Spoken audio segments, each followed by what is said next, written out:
हमारे ये चैनल के सबसे पहले वीडियो में आपका स्वागत है। और नॉर्मली ये जो चैनल है उसमें ज़्यादातर हम जियोपॉलिटिक्स के बारे में बात करेंगे और एक डिफरेंट एंगल, एक अलग पर्सपेक्टिव देने की कोशिश की जाएगी। तो आज की जो हमारा जो टॉपिक है वो एक बहुत ही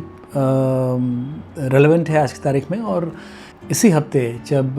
अमेरिकी राष्ट्रपति नेटो की मीटिंग अटेंड करने के लिए अंकारा गए थे टर्की, मीटिंग में जाने से पहले अमेरिकी राष्ट्रपति प्रेसिडेंट ट्रंप ने बताया था कि वो पॉसिबिलिटी है कि वो एक तुर्की के ऊपर जो प्रतिबंध लगे हुए हैं,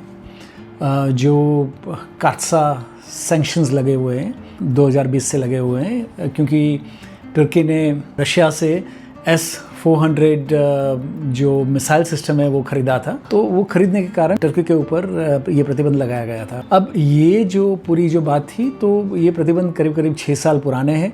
और अमेरिका की जो सिचुएशन है आज की तारीख में वो ये है कि उसको मिडल ईस्ट में सपोर्ट की ज़रूरत है। एक साइड पे इज़राइल है, दूसरी साइड पे यूरोप है। यूरोप की भी इतनी ज़रूरत है, जो मिडल ईस्ट के जो प्लेयर्स हैं, जो गल्फ़ कंट्रीज़ हैं, उनकी भी उतनी मदद की ज़रूरत है। तो ये सिचुएशन में तुर्की को एक अहम पार्टनर मानते हुए ये नाटो की मीटिंग में जाने से पहले ट्रंप ने ये एक हिंट दिया था कि शायद वो जो प्रतिबंध लगाया गया था 2020 में, उसको शायद रिमूव किया जाएगा। और एक दूसरी जो तुर्की की जो डिमांड थी फाइटर जेट्स F-35, वो F-35 उनको दिए जाए। अब F-35 आज की तारीख में पूरे मिडल ईस्ट में सिर्फ इज़राइल के पास में है और ये सबसे शक्तिशाली माना जाता है F-35 फाइटर जेट्स को।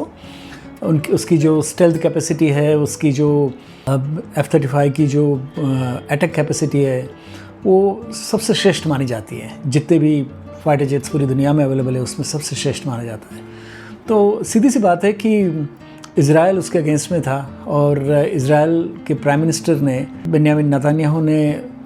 ट्रंप नेटो की मीटिंग में जाने के लिए निकले उससे पहले उनसे बात भी की थी और उनको अपनी जो बात थी वो भी उनको बताई थी कि भाई वो इस फेवर में नहीं है कि अमेरिका F-35 तुर्की को दे। अब तुर्की नाटो के बाकी जो कंट्रीज़ है उसके साथ में और उसके रिलेशनशिप भी बहुत तंग रहे हैं और ईरान को सपोर्ट करता है। और जैसे इज़रायली प्राइम मिनिस्टर ने बताया अपने फॉक्स टीवी के साथ में, तो उसमें उन्होंने बताया कि जो बातें पब्लिक डोमेन में तुर्की के प्रेसिडेंट ने और उनके फॉरेन मिनिस्टर ने जो बताई हैं वो बिल्कुल इज़राइल के हित में नहीं है। उन्होंने बताया कि ये तुर्की के प्राइम मिनिस्टर और तुर्की के फॉरेन मिनिस्टर, और उन्होंने ये बिल्कुल ऑन रिकॉर्ड कहा है कि इज़राइल को ख़त्म किया जाए और पूरी उनको रहने का कोई हक़ नहीं है इस दुनिया में। अब ये सिचुएशन में इज़राइल के प्राइम मिनिस्टर का ये कहना कि F-35 अगर दिए गए तुर्की को, तो ये एक तरीके का जो मिडल ईस्ट का जो बैलेंस है वो बिगाड़ देगा। और इसी चीज़ को लेके उन्होंने ये बात बताई थी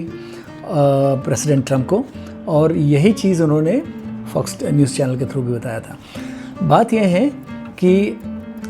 प्रेसिडेंट ट्रंप वहाँ पहुँचने के बाद में उन्होंने ये बात जो निकलने से पहले उन्होंने बताया था वही चीज़ उन्होंने की। वहाँ पे जाके उन्होंने ये अनाउंस भी किया कि काटसा प्रतिबंध जो है वो हटाए जाएंगे तुर्की के ऊपर से और F-35 तुर्की को दिए जाएंगे। अब ये सीधी सी बात है कि ये इज़राइल के लिए चिंता की चिंता का कारण है इज़राइल के लिए। और लेकिन जो एनालिस्ट हैं और जो इस चीज़ को बहुत अच्छी तरह से जानते हैं उनका ये कहना है कि F-35 देना तुर्की को इतना आसान नहीं है अमेरिका के लिए। ट्रंप का ये बोलना, वहाँ पे ये प्रॉमिस करना कि हम करीब इनिशियली 6 जेट्स उनको देंगे, 6 फाइटर जेट्स उनको देंगे F-35, लेकिन एक भी देना उनको आसान नहीं है, क्योंकि जो एक लीगल रिक्वायरमेंट है अमेरिकन गवर्नमेंट की वो ये है कि जब तक तुर्की ये साबित ना कर दे कि S-400 जो रशियन मिसाइल डिफेंस सिस्टम जो उसने लिया हुआ है वो उनके पास नहीं है, या फिर उसको डिस्ट्रॉय किया गया है, या उसका कोई सॉल्यूशन लिया गया है। बेसिकली अमेरिका ये चाहता है कि अगर और अमेरिकी जो लीगल रिक्वायरमेंट है F-35 देने के लिए वो ये है कि जब तक S-400 को तुर्की उसको निकाल ना दे तब तक ये F-35 उसको देना पॉसिबल नहीं है। तो ये सिचुएशन में, और दूसरी बात एक ये भी है कि F-35 का जो प्रोडक्शन है, जो मैन्युफैक्चरिंग है, बहुत ही स्लो जा रहा है। और आज की तारीख में जो बहुत सारे कंट्रीज़ ऐसे हैं जिन्होंने ऑलरेडी इसके लिए अप्रूवल ले चुके हैं, उनके पास उन लोगों ने पेमेंट भी कर चुके हैं अमेरिका को, लेकिन 3-3, 4-4 साल का उनका वेटिंग चल रहा है। अब यही चीज़ को देखते हुए एक तो लीगल जो रिक्वायरमेंट है वो क्लियरेंस की, लीगल क्लियरेंस जो कि टर्की को मिलना बहुत ज़रूरी है वो, और जो मैन्युफैक्चरिंग की जो स्लो प्रोसेस है उसको देखते हुए ज़्यादातर जो एक्सपर्ट्स हैं इस फील्ड के, उनका ये मानना है कि कितना भी चाहे ट्रंप या फिर उनकी जो गवर्नमेंट है आज की तारीख में, वो कितना भी चाहे वो अगले 4-5 साल तक अगर लीगल क्लियरेंसेस मिल जाते हैं, फिर भी वो अगले 5 साल 6 साल तक टर्की को F-35 नहीं दे पाएंगे। दूसरी बात ये भी है कि जब S-400 मिसाइल डिफेंस सिस्टम जब रशिया ने दिया था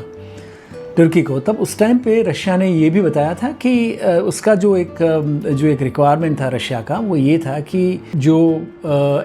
S-400 मिसाइल सिस्टम है उसको एक तरीके से रखना है, उसको आप डिस्पोज नहीं कर सकते हैं, आप किसी थर्ड पार्टी को सेल नहीं कर सकते हैं। तो ये सब देखते हुए आज की तारीख में तुर्की के लिए ये भी एक बहुत बड़ी मुश्किल है, बहुत एक मुसीबत हो गई है कि S-400 का क्या करें। S-400 मिसाइल सिस्टम उन्होंने इंस्टॉल नहीं किया है, ऐसी भी एक बात बताई जा रही है। उनके पास है लेकिन उसको उपयोग में नहीं लिया गया है। और यही चीज़ है, जब तक इसका कोई सॉल्यूशन नहीं आता S-400 सिस्टम का, और जब तक कि तुर्की जब तक कि अमेरिकन गवर्नमेंट एक जो लीगल हर्डल्स हैं उसको जब तक क्लियर नहीं कर लेती, तब तक इज़राइल को ज़्यादा कोई चिंता करने की कोई कारण नहीं है। हाँ, ये है कि ये भी बताया जा रहा है कि अगर इज़राइल अगर किसी भी तरह से अगर ये लीगल क्लियरेंसेस भी आ गए, सब कुछ हो गया, और अगर फाइनली अगर F-35 देना भी पड़े और देने की बात भी हो जाए, जो कि अगले 5 साल के बाद में या 6 साल के बाद में जब भी होता है तब, तो भी US गवर्नमेंट और इज़राइल के बीच में जो एक एग्रीमेंट है उसके हिसाब से जो है उसको QME qualitative military age requirement बोलते हैं। जो क्वालिटेटिव मिलिट्री एज की जो रिक्वायरमेंट है, जो एक लीगल कमिटमेंट है अमेरिका का इज़राइल को, उस हिसाब से अगर F-35 टर्की को दिया जाता है तो अमेरिका को इज़राइल अपनी मिलिट्री एज बनाए रखे पूरे मिडिल ईस्ट में और बाकी के जो आसपास के कंट्रीज़ के उसके अगेंस्ट में, उसके लिए F-35 से ज़्यादा सुपीरियर जो भी फाइटर जेट उनके पास में होगा वो इज़राइल को देना पड़ेगा। तो ये हिसाब से ये पूरे जो सिचुएशन है उसमें ये देखा जा रहा है कि इज़राइल ने अपनी तरफ से जो चिंता जताई है और अमेरिका ने जो एक कमिटमेंट दिया है, स्पेशली जो ट्रंप ने जो कमिटमेंट दिया है, US प्रेसिडेंट ट्रंप ने, वो ज़्यादातर एक पॉलिटिकल स्टंट जैसा है, पॉलिटिकल एक मैनूवर है। वी होप आपको ये हमारा जो एनालिसिस है वो अच्छा लगा होगा, and will see you soon in another analysis. Thank you.